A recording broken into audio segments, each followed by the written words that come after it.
Guys, any tips kung ano ang pinaka-effective na solusyon sa naipitan ng ugat?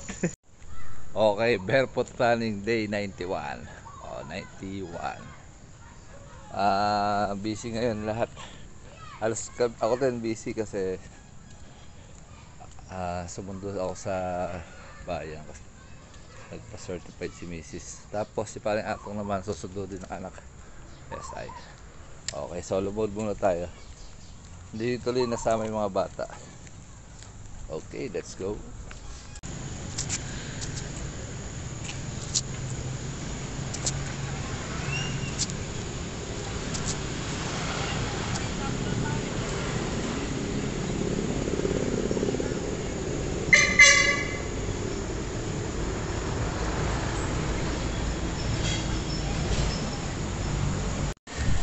Okay, 1 kilometer.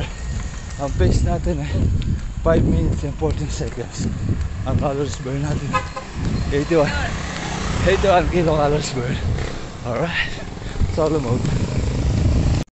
Okay, 2 kilometers. Ang pace natin ay 5:14 per kilometer. 5 minutes and 14 per kilometer. Ang calories burn natin 170 kilocalories burn. Alright. Okay, 3 kilometers. Ang pace natin ay 5 minutes and 31 seconds. Ang calories burn natin ay 235 kilocalories burn. Medyo parang naipitan ako ugat sa kanan. Okay, 4 kilometers. Medyo bumagal tayo kasi sumasakit yung kanan ko. Ang pace natin ay 6 minutes and 36 seconds. Ang calories burn natin ay 326 kilocalories burn. Medyo parang naipitan ako na ugat. Tataguin lang natin 5. Ito, yung kanan. Ouch! Saka medyo madilim na rin. Kaya na-latest tayo ngayon. Alright. Okay, 5 kilometers done. Ang pace natin ay 5 minutes and 51 seconds. Yung huli natin 6 minutes and 41. Medyo sumakit yung ano ko, parang nagkaroon siya ng ipit na ugat yung kanan. Ang oras natin ay 29 minutes. Ang calories burn natin ay 424 kilocalories burn. Cool down ko to sa dito na siguro sa labas. Ang sakit kayo.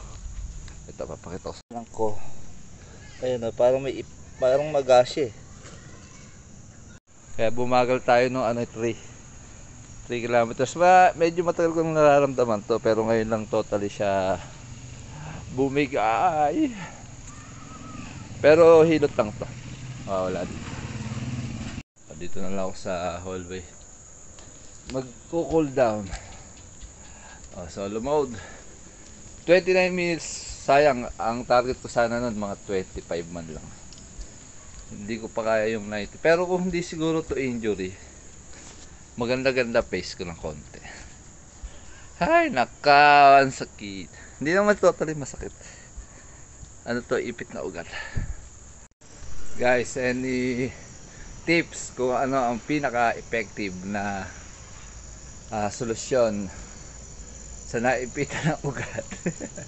Pero ako kasi ang ginagawa ko dito, hot and cold compress.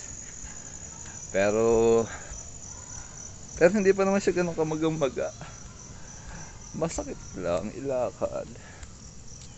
Okay, pa-comment naman below kung ano magandang ayan na. Ayan na, magana yung kanan. Yung isa may ugat yung isa wala na. Oh, ba't ikaw naman ang nagaganyan ngayon? Ayan, hot. Then, parang naipitan ng ugat eh. Hot compress. Ay, si Anbe.